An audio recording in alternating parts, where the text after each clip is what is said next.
My name is Lisa Goulet. I am an engagement coordinator for UArctic Canadian members here at Memorial University, and I am the host for today's event. The University of the Arctic, for people that don't know, or UArctic, is a network of universities, colleges, research institutes, and other organizations concerned with education and research in and about the North. And we have people from all over Canada and the Arctic in this webinar today, so that's fantastic. I'm going to begin with today's land acknowledgement. We acknowledge that the lands on which Memorial University's campuses are situated are in the traditional territories of diverse Indigenous groups, and we acknowledge with respect the diverse histories and cultures of the Beothuk, Mi'kmaq, Innu, and Inuit of this province.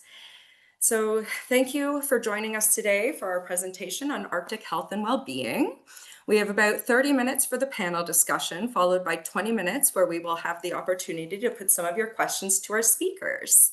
To keep things simple and to make sure we can get to as many questions as possible, we have enabled the Q&A function. So just if you're unaware, you can find this at the bottom right side of your screen. If you ask the question in the chat, it probably will not show up for us. So make sure to put your questions in the appropriate Q&A feature. Feel free to post your questions throughout the session. So if something comes up and you want to ask about it, feel free to ask throughout the session. We'll remind you to do so as well. But keep your questions as short as you can. And lastly, I'd like to remind you that this session is being recorded and all those who registered will receive a link to the event in a follow-up email. So it is my great pleasure to officially introduce our moderator, Jennifer Shea. So Jennifer Shea is an associate professor in the Division of Population Health and Applied Sciences. Prior to her academic appointment, she worked within the provincial healthcare system for 8 years, including the cancer care program in Newfoundland. And her research is community-based and driven by community's needs. Her approach is with and for the community, and they are partners with the start to finish. Her interests include the study of chronic health conditions, cancer, TB, and mental illness from a strength-based perspective, celebrating resilience and community-identified solutions. And Jennifer, you're free to give any more of an introduction if you would like, but without further ado, I'd like you to introduce the panelists and let's get started. Thank you, Lisa, for that. I'm going to move now to introduce our panel. I'm very excited about our conversation here today. We have a wonderful panel.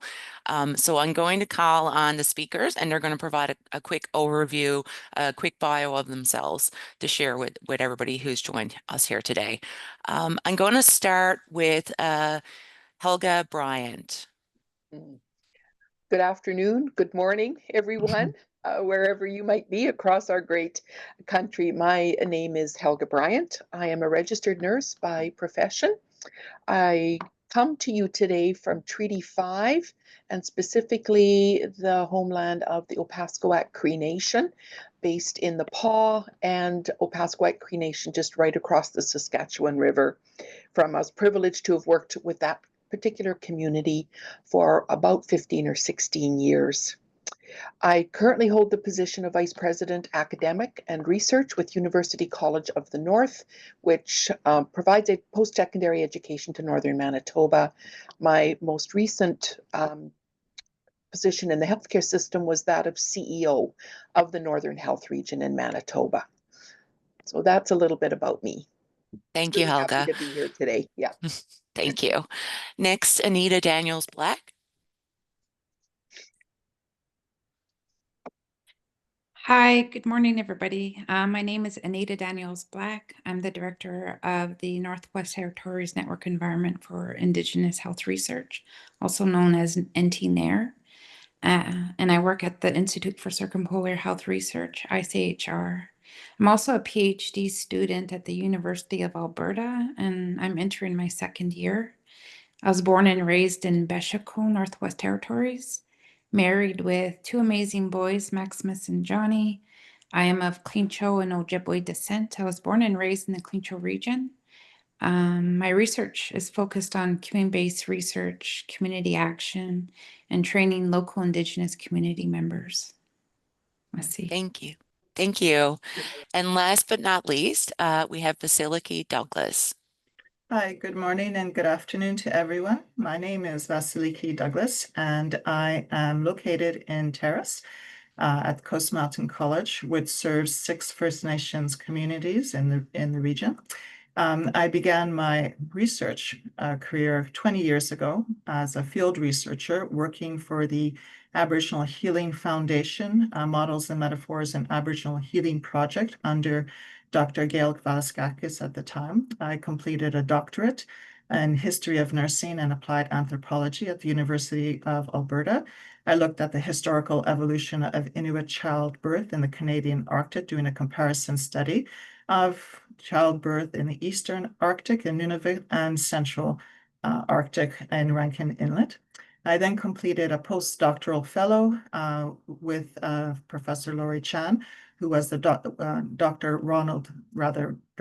Donald Ricks Leadership Chair in Aboriginal Environmental Health, which was dedicated to doing research in environmental health for Indigenous communities in BC and across the Arctic. And I'm very pleased to be here. Thank you. Thank you. Thank you all and welcome. So we're going to just dive right in. My first question, I'm going to ask everybody to comment. So I'll call on someone and we'll go from there.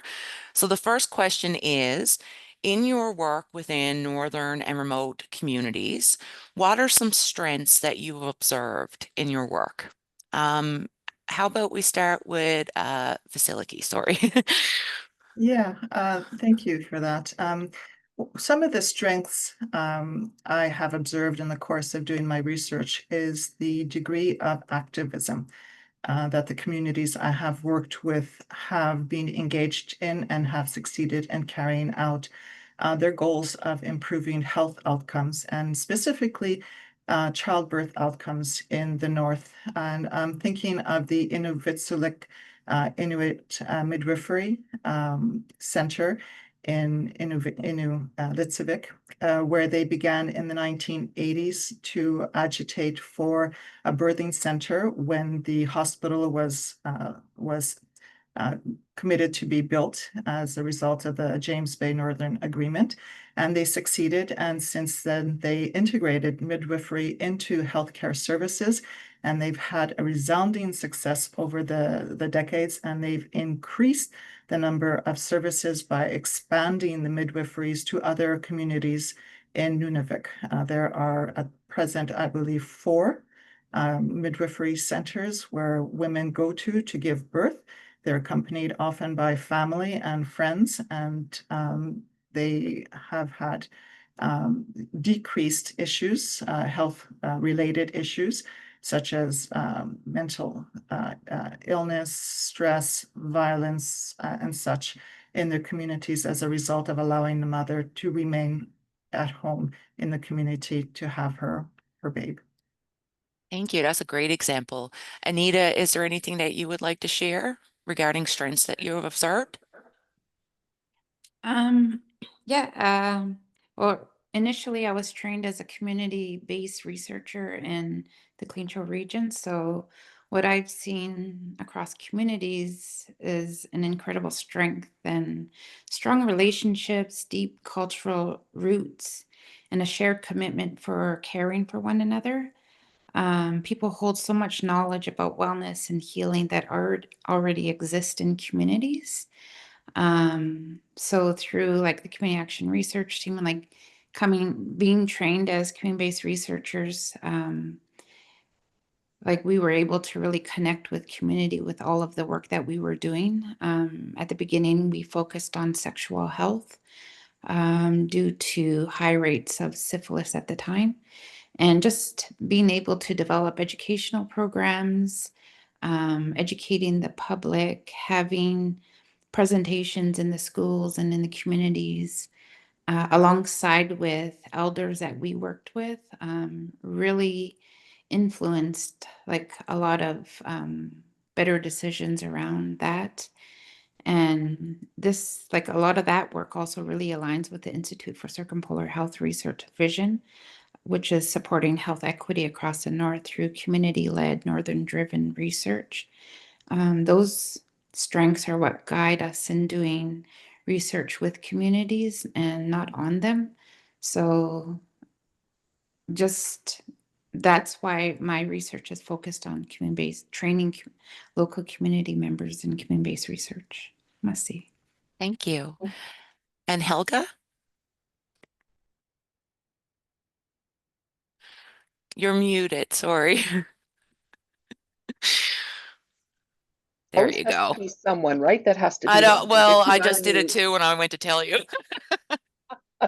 So some of the strengths I'm seeing is certainly a very high level of resilience in communities. I fly into communities, I drive into communities, and really very much of an increased focus on language and culture, and just met with our Council of Elders. UCN has a unique governance model where we have 3 councils, and they talked yesterday morning about language is culture, and really that focus that culture is healing and culture is the key to just that better sense of health and well-being.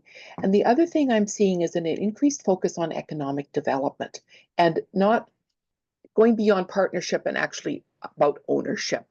And Northern Manitoba is very rich in natural resources, as we all know. And so really that it's more than partnering, it's actually owning and taking control of that. And that, of course, improves the economic status, which is key social determinant. And we all know that that has a direct impact on health and well-being. So it's the resilience and the focus on language and culture.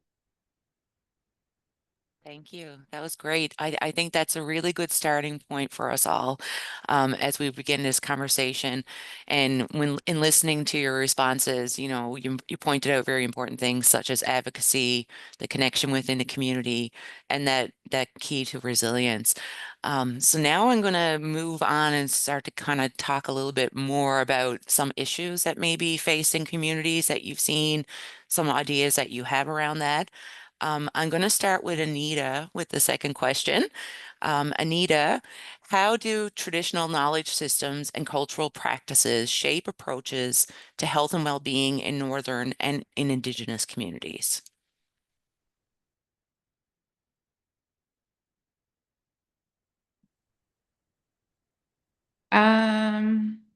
So traditional knowledge systems remind us that wellness is more than treatment.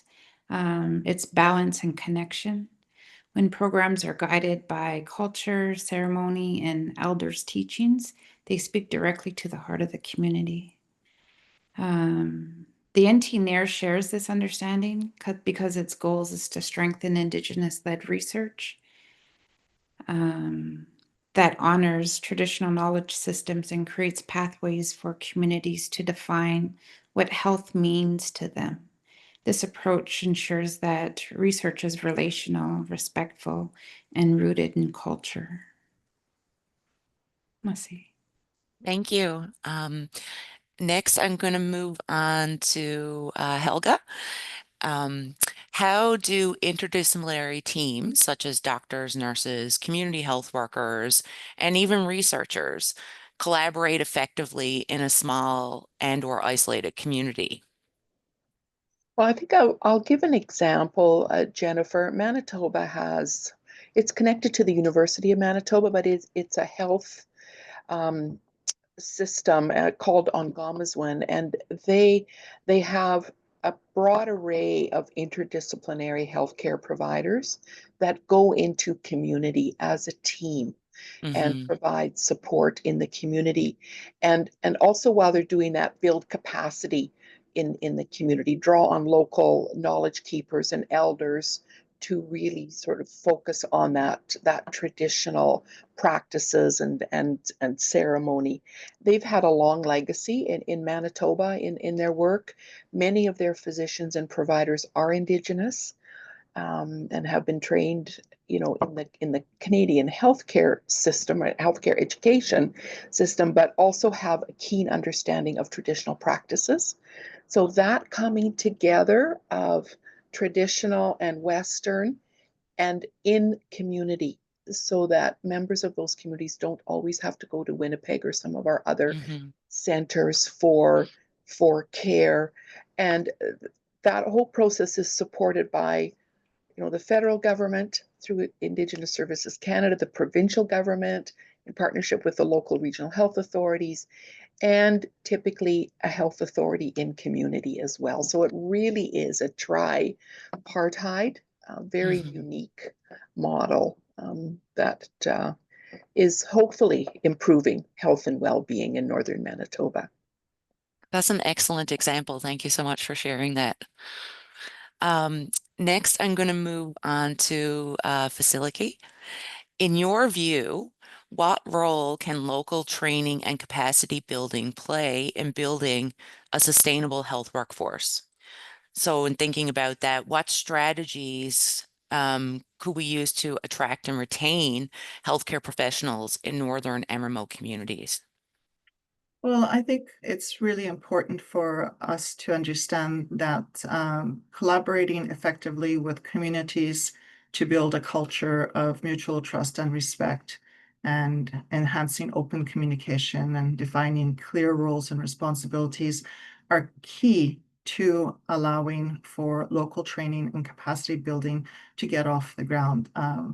It's essential that local peoples, communities feel that they are heard and that culturally appropriate strategies are identified and integrated into the systems of healthcare that are developed and in turn expressed through local participation, often in the form of engagement through training, yes, and eventually employment of these individuals who can make a great difference in the way that healthcare is mediated in the healthcare system.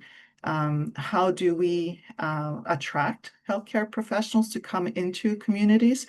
I think it's important to educate workers, healthcare professionals, and workers who are interested in working in small and remote communities and having them understand what the culture is, giving them lessons, training, language training, even rudimentary introduction to language to help them understand or at least connect with the local populations at on a respectful level.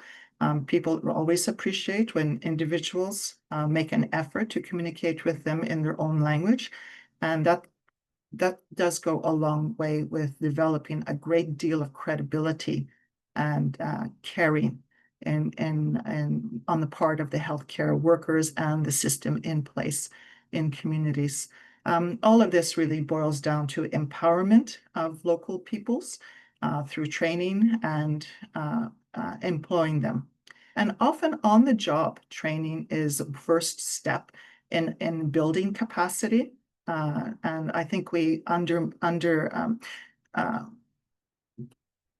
play down the value that this does benefit the community because it empowers individuals and helps them, local individuals, feel that they own the system, the healthcare system they contribute to, and they invest in the long term for the system, indeed, for their place of employment, but more importantly, for their community's well-being and health. Thank you for that. Helga or Anita, did you have anything that you'd like to add to that question? Jennifer, I will just add a couple of comments. Vasiliki, you talked about the importance of connecting with community and preparing people to work in remote communities. The health programming that we have at University College of the North, we really focus on recruitment of students from those communities and then encouraging them to go back. We found that educating Northerners in the North, it really supports that recruitment and retention in the healthcare system. And that's really a way of building capacity and in the communities. So it's that whole community-based programming. Even if we can do it in community, we have one community, Norway House, where we're actually offering a healthcare aid course in community. and they have a health center there, so they can do their clinical there. There has been a practical nursing diploma program offered in Norway House as well. So those are all students from the community who plan on staying in the community as that's their home. So that's really an important piece as well. Mhm. Absolutely, I agree. We have an example here in British Columbia of the Northern Medical Program being housed at in Prince George, and now there's a new Northern Medical Program modeled on the one in BC, which is has started up actually this past fall in Grand Prairie, Alberta, with the view to having medical students spend a great deal of time in the small communities to be mentored by local professionals and to develop an understanding and a connection with the local people, with the view that they have a greater appreciation for the healthcare needs of people Yes. who live in rural and remote areas, and also to encourage them to consider future careers in these small communities because they've had this experience, and more importantly, this connection, this relationship building opportunity. So yes, I very much agree with your position. Thank you. Anita, did you want to weigh in on that question as well? Sure, I just kind of wanted to add, just based on my experience as a previous Clean Chill Community Action Research team member, I kind of feel that local training is foundational for sustainable health systems, especially when community members are trained and supported to lead, they become long-term advocates for health and wellness. And it was through CART, community members were trained as researchers to lead our regional sexual health initiative. But besides that, like we also worked on chronic illnesses, nutrition, on the land healing camps, outreach programs for youth. And we analyzed a lot of that data. We shared the results. And that was how we developed a lot of programs and services for the region. And it was through the through collaborations that we had with the health center, working alongside the nurses, also working with our Healing Wind Advisory Committee members, because all of them had like 20 plus years of experience in health research. And one of the outreach programs that we did alongside the health centers was we had one of our community members that was an advocate and promoted like testing and treatment. So they developed an after hours treatment program, and we were able to connect with a lot of the people that were tested positive for syphilis. And we did a lot of educational pieces. So just being able to be advocates for people's health in the community, that really built a lot of trust. And then there was a lot of engagement within our staff, within the community, and within the region. So that's why I kind of feel like it's very foundational to sustainable health systems within communities. Let's see. Thank you for that. That was a great response, everyone. We're going to shift gears a little bit here now and start talking about mental health. So I'm going to pose this question first to Anita. What mental health challenges are most pressing in northern regions, and how are they being addressed? Mental health challenges are often linked to trauma, isolation, and disconnection from culture, from what I've experienced. But I've also seen communities leading their disconnection from culture, or sorry, they're not from culture, but from healing. So, with a lot of peer support and land-based programs and community-driven wellness projects. Sorry, I get nervous once in a while. But just working on those initiatives with people in the community that helps them address mental health issues within Indigenous communities, having those resources and supports available to them can help them decide what paths they want to take to overcome the challenges or the barriers that they face, and being able to connect them with resources like counselors, or I know that we had on the land healing camp, so we had a lot of supports that came in and supported those individuals, and having them like on a consistent basis really helps people. And I really feel that it emphasizes a lot of healing, and it honors resilience, cultural safety, and the importance of connection with land and their identity. Let's see. Thank you. That was great. Does anybody else want to weigh in on that question? Jennifer, I can just make a few comments, and Sure. Anita, thank you for that, because it really just prompted me again to think of some of the communities that I have visited and worked with around. They are really focusing on back to land and back to culture and language. In fact, one of our elders yesterday morning said that culture is the cure. And several of our communities have developed hope and healing centers that are family focused. So the family actually lives there for a period of time. So it's a whole family approach and very grounded in ceremony and cultural practices. And that has been proven, demonstrated to be um, more effective than some of our Western models of recovering from mental health or addictions challenges. So just really just getting back to always culture, land, language, and ceremony. Yeah. And that kind of leads into my next question. Um, Can you share examples of culturally grounded approaches to mental wellness that are making a difference? And Helga, I was going to put that one to you, but I mean, you just kind of talked a little bit about the family-based healing. But is there any others that you can think of within Manitoba? And how do those cultural practices and land-based healing or any other things contribute to mental wellness? Well, certainly for these First Nations communities that have these centers, they really address the trauma.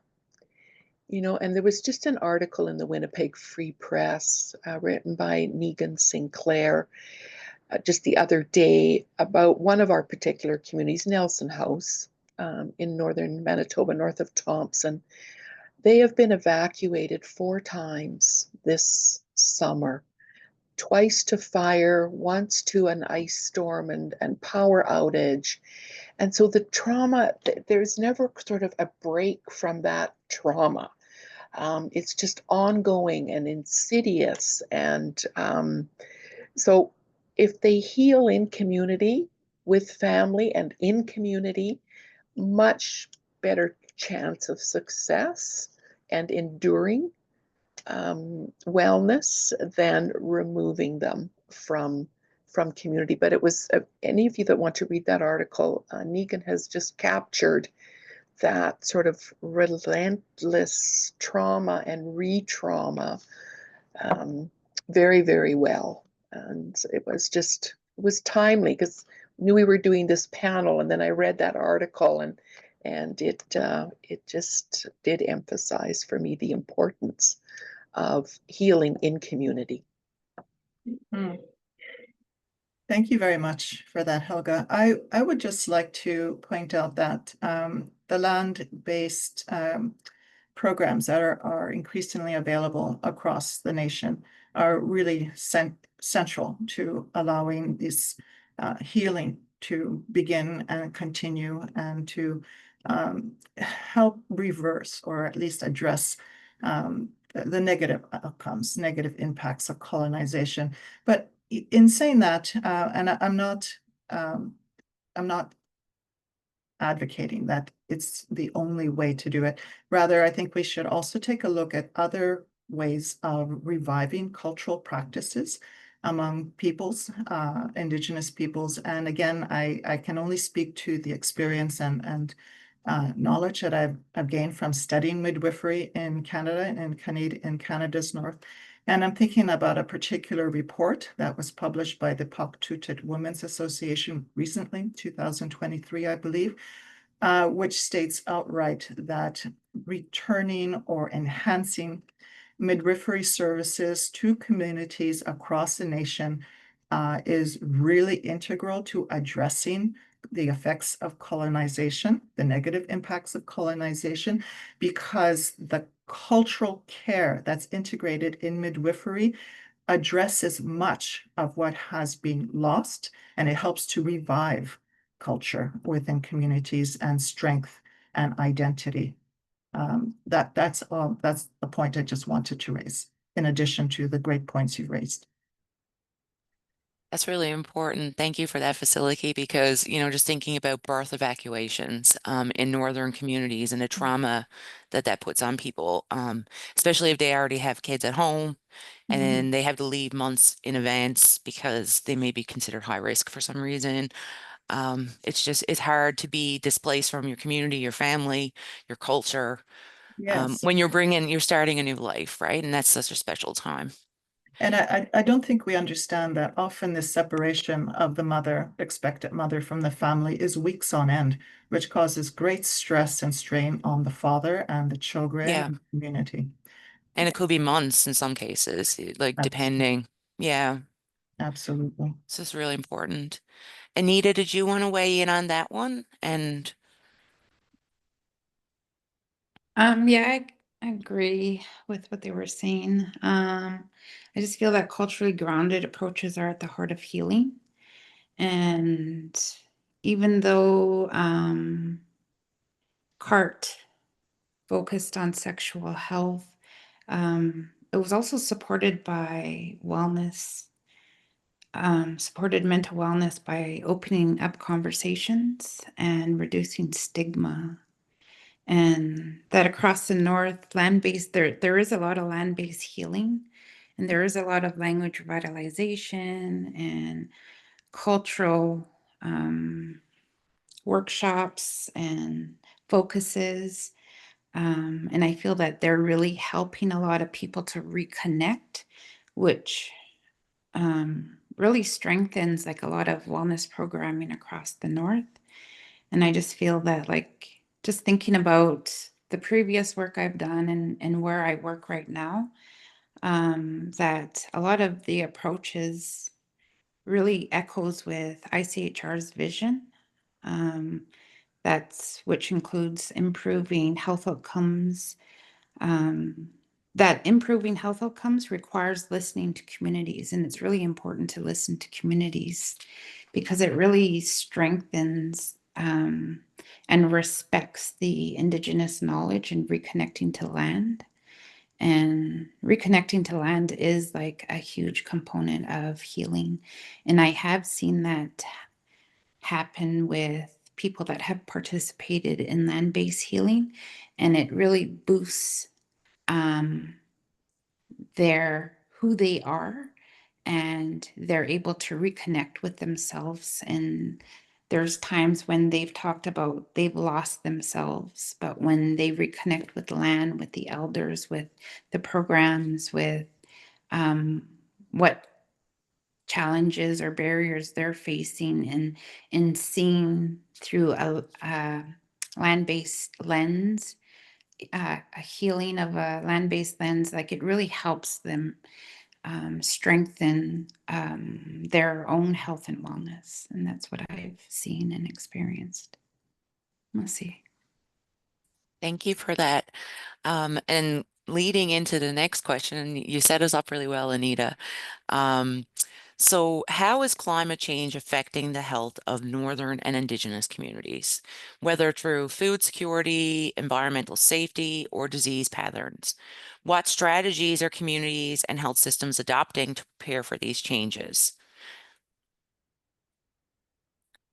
Well, if I may, I have a couple of things to say about that. Sure.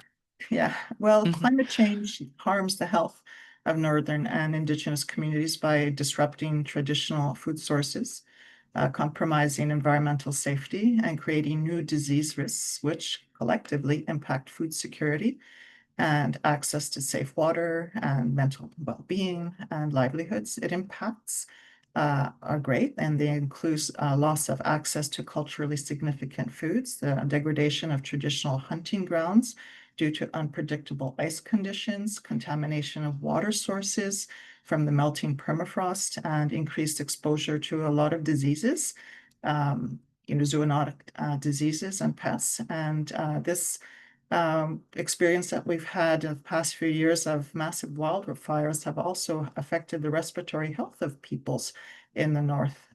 These issues, of course, compound the legacies of colonialism. We can't escape that chapter, and they've resulted in health inequities, and it requires a lot of adaptation strategies to address this. And often these strategies can be gathered from, elicited from Indigenous knowledge keepers, and I think we stand to gain from doing so.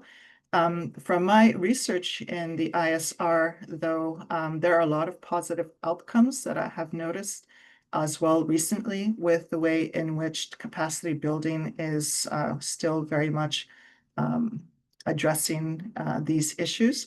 The ISR has actually created a country food processing plant, which helps address food insecurity. And they grow a lot of regional, not a lot, but they are helping to grow the regional food economy. They've also, interestingly, revitalized the Mackenzie Delta reindeer herd, which was previously privately owned, but was purchased by the ISR back in 2011, I believe. There are some 2,500 individual reindeer, and they are supply of meat to the community. This reindeer herd has been there since the mid-30s, 1930s, when they were purchased from Russia and brought over by ship and settled into the Mackenzie Delta by the Canadian government to address food insecurity then. And there have been a number of various community programs as well that have been implemented. Thank you for that. Before I ask if anybody else wants to chime in on that, I neglected to note for people to put questions in the chat, if they, in the Q&A function, I mean, if they have it, because we are getting near the end of the webinar. Just to add on a positive note, what I've seen in communities across the north is there's a lot of local community gardens, which is really fun to see. And I do see a lot of traditional foods being shared amongst each other, what they can. And I know a lot of people share fish, and if they're able to get like caribou or moose or anything like that, they do share that. I know it's been hard with the wildfires, but just trying to just seeing all of these positive things come up. There's been more community gardens than I've seen over the past decade. So I really like that part of it. Let's see. For sure. Thank you. I'm one more question for Helga before we go to the final question. Would you like to share any examples of successful partnerships between universities, health systems, and communities that you have seen that have improved health outcomes? Well, we know that the evidence around improving health outcomes takes a little while to witness, but we certainly are working as University College of the North with a number of local communities. I've already mentioned the healthcare aid program in Norway House, and there's 25 students there. They have a brand new health center that they need those healthcare aids to open in order to open that. And we're also seeing that having those programs in communities then allows laddering. So the healthcare aides, then we can talk to them about becoming a paramedic or a registered nurse or a therapist, a rehab or respiratory or physician. So it really gives us that opportunity to connect with the community and open that menu of healthcare opportunities. We Opaskwack Cree Nation, which is just right where I live, they have a very successful program together with University of Manitoba, where they actually have, they're growing their own specialists, medical specialists. So they support students to go to U of M for the medical school, and then they do their placements back in the community. They have a very robust health authority, so they really are getting very sophisticated in being able to manage their own healthcare needs.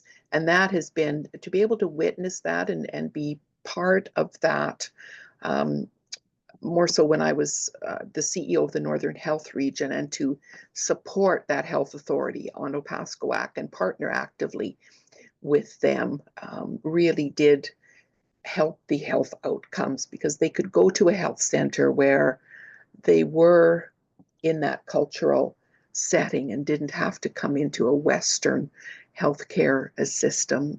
Much more open, they were more comfortable, and just felt safer. And we're speaking about feeling healthier.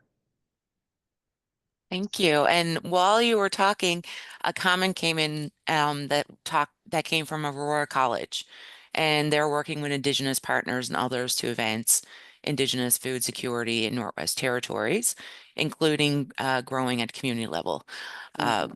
So that's kind of going back to our climate change and stuff, but it's really great. I love opportunities such as this, that we can, learn from one another, because everybody is doing different things with the same, same goal to improve health outcomes. So I guess for my final question, to everyone, what gives you hope for the future of Indigenous and Northern health systems?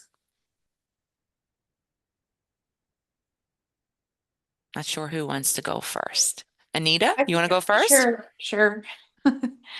I think what gives me hope is just seeing more Indigenous leadership in research, health, and policy. Maybe more youth stepping forward, more elders guiding the work, and more organizations that are committed to trauma-informed, culturally grounded practice. Let's see. Thank you. I think for myself, in answering this question, what gives me hope is the increasing integration of traditional knowledge and practices in the healthcare system, and the approaches that healthcare providers are now considering and integrating. And they're much more comfortable with this, and they're doing this in partnership with elders and increasingly Indigenous practitioners who are entering the healthcare system and contributing from their perspective on what sort of care should be offered and implemented in communities. And I really see that increased attention of bringing elders and knowledge keepers into the healthcare system, also into our post-secondary educational systems. 70% of our students at University College of the North are Indigenous, so it matches our demography of northern Manitoba. And we were just approved a few weeks ago for a Bachelor of Indigenous Languages. So we will be starting in January a Cree taught degree in the language of Cree. So really seeing that government support for increased attention to that. Now, it's really helpful that our premier is First Nations himself. So that is, that's very, very helpful. But and that increased acceptance, attention, and really concentrated effort to support and encourage land-based traditional practices and ceremony, and just recognizing that as a vital part of the healthcare system and of the educational system. Thank you both all. Thank you all so much. Unfortunately, we're at the end and we want to open up for questions.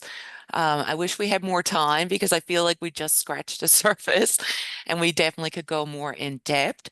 So now I'm going to see, do we have any questions? There's one here. Chris asked, my question is, how hard is it to start a medical school?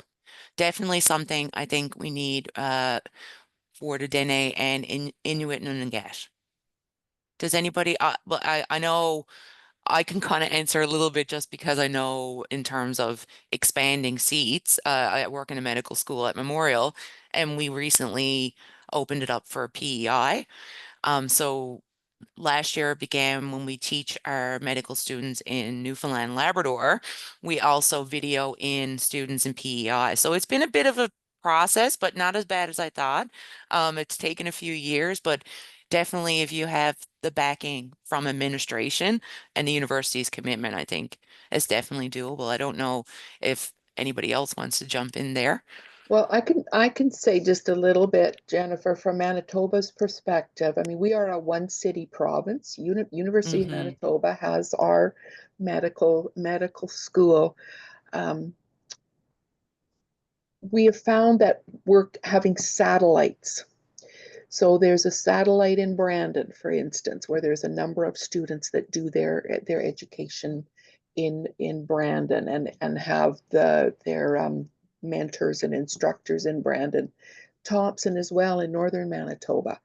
Students, there's a northern cohort of residents, of family residents that do their 2-year residency in Thompson.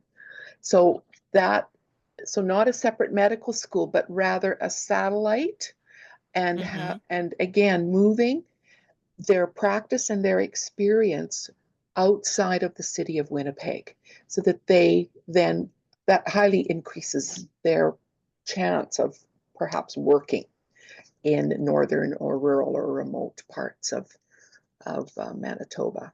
So not a separate school, but a different model that keeps that core expertise and accreditation and all of those complexities of a medical school grounded with a very large university, but understanding that they are a provincial university and have an obligation to support training throughout the province. That's excellent. If I may, I think Yep. it's really important for us to understand that there has to be the political will to begin such medical programs, to establish them. Here in BC, in Prince George, the University of Northern BC was established some 40 years ago because the community identified that the greatest need was to have physicians trained in the north so that they could be encouraged to remain in the north to serve the needs of the population there. And it took a great deal of pressure by the local communities, not just Prince George, but surrounding area, the region, on the provincial government to invest in developing this Northern Medical Program. And it succeeded, but it was a long way, a long road for them. It took them a great deal of effort, and they had to, I understand, engage in funding initiatives to show the government just how serious and just how determined they were to have such a medical program established in the north, and they succeeded. And we are seeing the results, very positive results of this today. Thank you for that. Another question for everyone. How can findings from Arctic health studies be better communicated to policymakers to influence tangible change? Engagement. Engagement with leaders in the community, engagement, I'm afraid, with political leaders who make the decisions nationally, and reaching out and opening lines of communication and establishing them, and asserting that this is a very important population that needs to be served, and the information that's generated through research has to be disseminated right to the very top, not just in, esoteric journals where other academics can read and admire the cleverness of what is published, but actually making it practical and on the ground, accessible. And yeah. Thank you. Helga or Anita, did you want to add to that question? I think Vasiliki has described it very, very well. I think it is presenting it in such a way to the policymakers that they understand the benefit to, whether it's the funding levels or the, it's sort of what's in it for me kind of concept, right? It has to be presented in a way that they understand what's in it for them, whichever sector it relates to. Speaking the language of the policymakers, basically. Yeah. Good point. Anita, did you want to weigh in on that? No They pressure. pretty much Yeah. pretty much covered everything. Yeah, I agree with that. Be good if it was really practical and on the ground and accessible, as Vasiliki mentioned. And yeah, it's important just to have that involvement and understanding. Let's see. Yeah, for sure. Another question that has come in: what skills or supports do Northern health practitioners need most to meet the future challenges?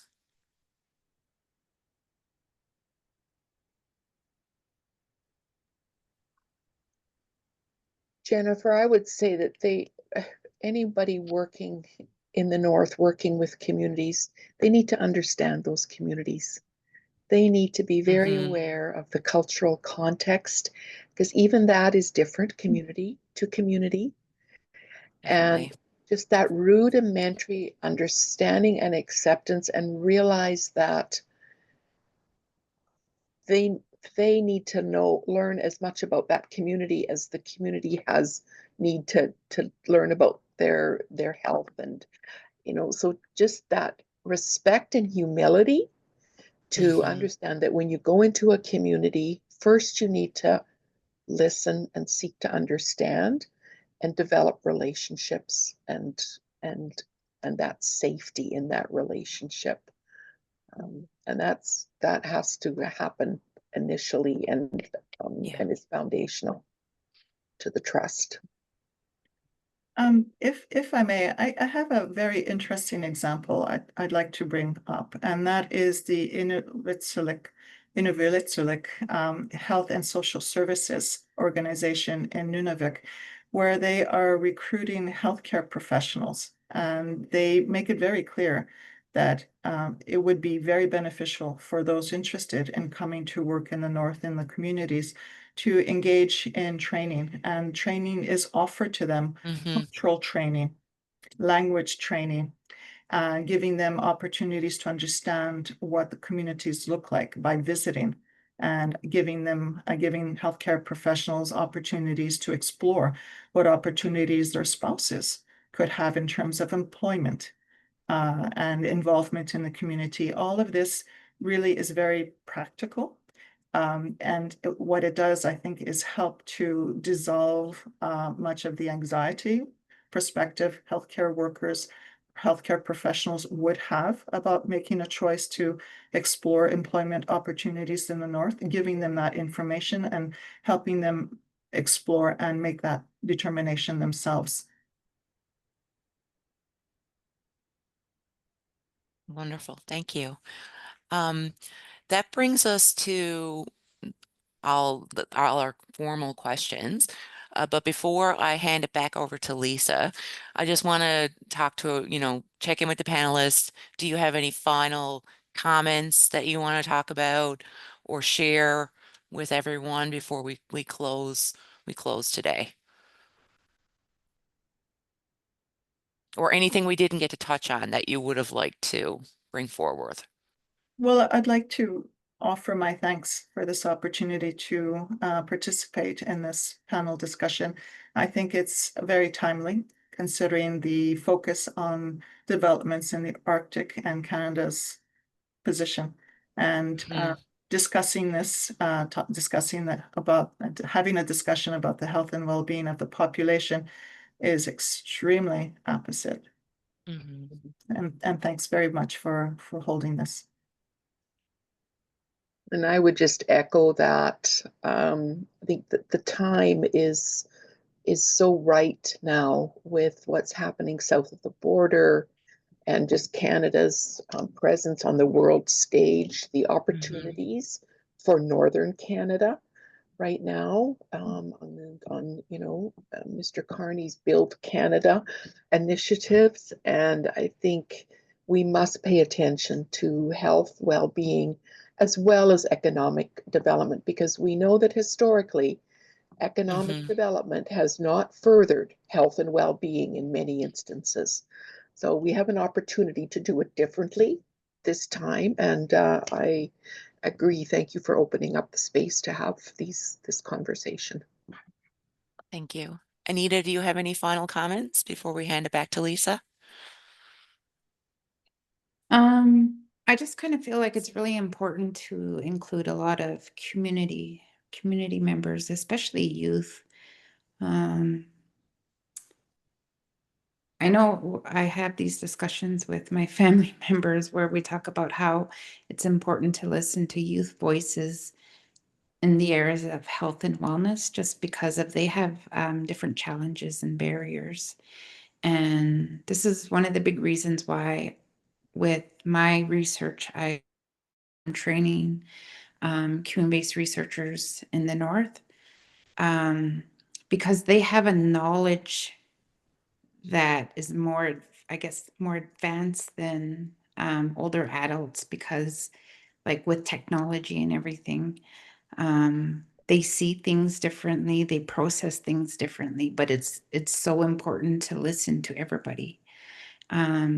Because if we want to do good research on improving health and wellness, it's good to hear from all the different voices, because it does make an impact once you start listening, and just being aware that everybody has strengths. It doesn't matter their age. And it's really important to be working with everybody. That's an excellent way to end it. Thank you, Anita. And thank you all for being here today. And it's been wonderful to have this panel with you all. And I'll pass it over to Lisa.